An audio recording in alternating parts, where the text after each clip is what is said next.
मनीष सिसोदिया और सत्येंद्र जैन के इस्तीफे के बाद भारतीय जनता पार्टी मुख्यमंत्री अरविंद केजरीवाल पर इस्तीफे का दबाव डाल रही है। बुधवार को दिल्ली के अलग अलग इलाके में दिल्ली के वरिष्ठ नेताओं के नेतृत्व में भाजपा नेताओं ने प्रदर्शन किया। अक्षरधाम में दिल्ली प्रदेश के महामंत्री दिनेश प्रताप सिंह और शाजी आलमी के नेतृत्व में दर्जनों कार्यकर्ताओं ने प्रदर्शन किया और केजरीवाल से इस्तीफे की मांग की। प्रदर्शन में शामिल दिनेश प्रताप सिंह ने कहा कि दिल्ली में हुआ शराब घोटाला आज मुख्यमंत्री अरविंद केजरीवाल पर पहुंच रही है। ईमानदारी और सच्चाई की दुहाई लेकर दिल्ली की गद्दी पर बैठे अरविंद केजरीवाल की सरकार भ्रष्टाचार में डूब गई है।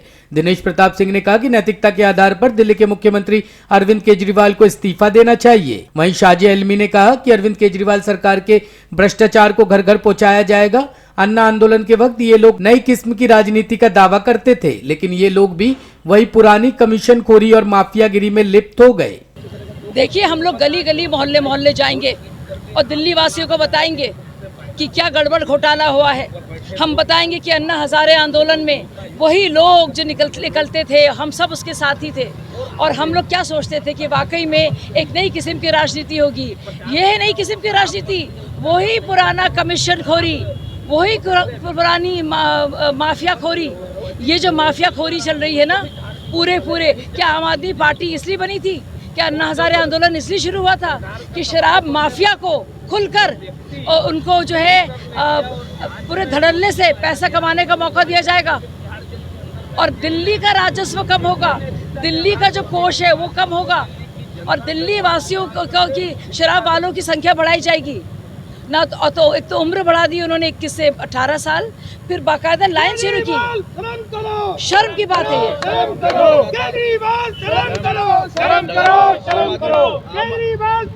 आम आदमी पार्टी लगातार दावा कर रही है कि सारे आरोप बेबुनियाद है, क्या कहना चाहिए? अगर आम आदमी पार्टी कह रही है तो आम आदमी पार्टी के किसी भी नेता से, और सबसे पहले तो मैं कहूँगी केजरीवाल इस पर एक ट्वीट कर दें। 2-2 मिनट में ट्वीट कर रहे हैं, बता दें कि पॉलिसी क्यों लाए, पॉलिसी क्यों बदली, पॉलिसी की कॉपी क्यों बाहर के लोगों के पास थी, उन्हीं सब शराब माफिया के पास क्यों थी। ये भी बताएं केजरीवाल जी बिल्कुल साफ तौर पर कि कैसे ये पूरा गड़बड़ घोटाला हुआ। जब शराब की बिक्री इतनी बढ़ रही थी तो राजस्व घट क्यों रहा था? 100 करोड़ जो किकबैक थे वो कहाँ गए? क्यों 170 फ़ोन को नष्ट किया? बताइए क्यों ज़रूरत पड़ी? क्या ऐसी बातचीत हो रही थी भाई खुफिया? आरोप ये भी है कि एलजी साहब के द्वारा साइन किया गया था वो।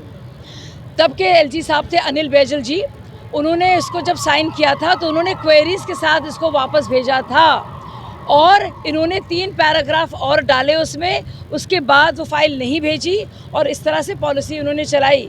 खैर अभी हमारे एलजी दूसरे हैं और ये जो बात आप कह रहे हैं आप चेक कर लीजिएगा, 3 नए पैराग्राफ्स थे और सारा, और उसका मतलब ये भी नहीं था कि आप की पूरी तरह से ये पॉलिसी जो है पहले ही आप शराबखोरों के साथ मिलकर, माफिया खोरों के साथ मिलकर आप बनाएं।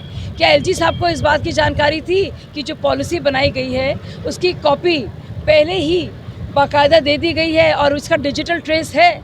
ये तो नहीं मालूम था किसी को। और उस बार जो एलजी साहब थे उन्होंने जब क्वेरीज के साथ भेजा, यानी कि कुछ प्रश्नों के साथ इस पॉलिसी को भेजा, तब आप बताइए उन्होंने क्यों जवाब क्यों नहीं दिया? अब मनीष जी गिरफ्तार हो चुके हैं, अब बीजेपी क्या चाहती है? अब बीजेपी चाहती है कि केजरीवाल जी इस्तीफा दें, नैतिकता के आधार पर, कानूनी तौर पर। और ये धुआं उठा है, आग लगी है, उसकी चिंगारी दिल्ली के मुख्यमंत्री तक पहुंच रही है। ईमानदारी और सच्चाई की दुहाई देकर के जो दिल्ली के गद्दी पर बैठे, आज एक एक कर करके उनके मंत्री, उनके शागिर्द, आसपास में रहने वाले लोग, ये सरकार पूरा आकंठ भ्रष्टाचार में लिप्त हो गई है।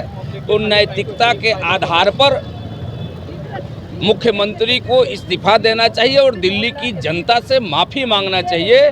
और मुझे पूर्ण विश्वास है कि ये जो आग लगी है, धुआं उठा है, तो उसकी लपटें केजरीवाल जी तक भी पहुंचेंगी, क्योंकि ये दोनों मंत्री उनके बहुत ही करीबी थे और उन्हीं के इशारे पर ये सारे काम करते थे। तो आज नहीं तो कल जब जांच आगे बढ़ेगी तो मुझे विश्वास है कि केजरीवाल जी भी जेल जाएंगे। जिस तरीके से लालू प्रसाद यादव जी ईमानदारी का ढोल पीट करके जेल गए थे, अब केजरीवाल जी की भी बारी है और दिल्ली की जनता समझ चुकी है। केजरीवाल जी के पास कोई मंत्रालय ही नहीं है। केजरीवाल जी के पास मंत्रालय नहीं है, लेकिन उनके जो शागिर्द थे वो सारे मंत्रालय उनके पास है, तो आज नहीं तो कल हो सकता है कि जिनके पास मंत्रालय हो वही खड़ा हो करके कह दे हमारे जान पर पड़ी है कि ये काम करने के लिए केजरीवाल जी ने कहा है, तब क्या होगा? ये भी स्थिति आ सकती है। टॉप स्टोरी ब्यूरो के लिए दिल्ली से रवि डालमिया की रिपोर्ट।